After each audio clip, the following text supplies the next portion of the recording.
Okay, so we have our 1984 balloon here. All I did was just click on it and then drag it to make it bigger. You can make it, almost any shape you want here. So I've got it pretty big. I can highlight my text there. Click down here, make it 48. You can change the color bubble here with fill color.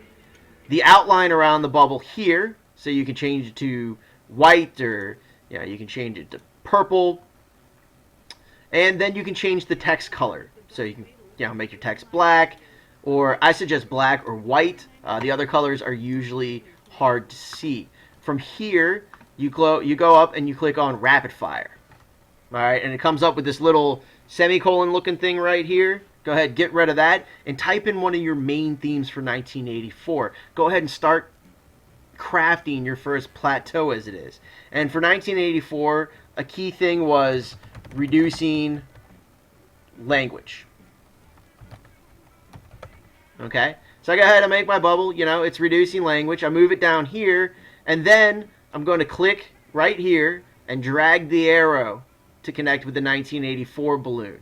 Now, this little text box here, what I want you to do is explain what you mean by reducing language. So here we're going to go ahead and write, the party wanted simple language to make everyone the same.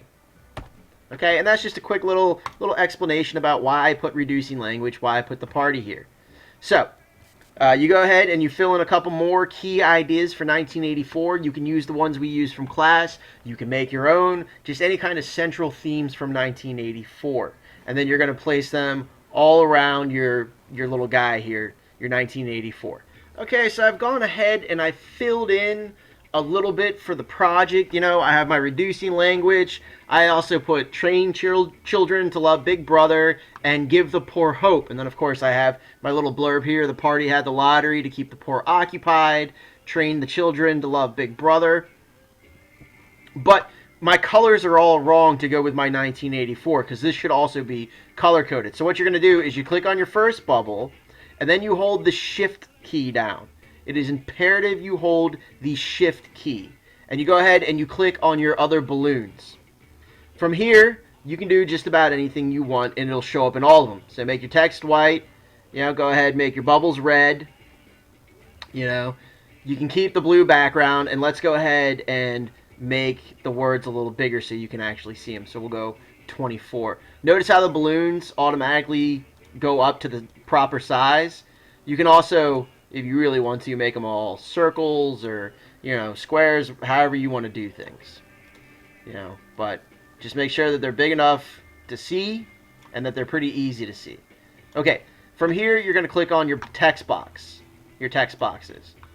All right, and I know it's hard to see, but see the little diamonds here? That means your lines are highlighted. And you can change your arrow directions. You can also add weight to them, or more specifically, you can make them larger. But we're going to go ahead and deal with the text first. The text should be smaller than the text for your bubbles and your main bubble. But again, you can see it easier here. And you can flip the direction of the arrows. You can also make them bigger or smaller. And you can change their color if you really want to.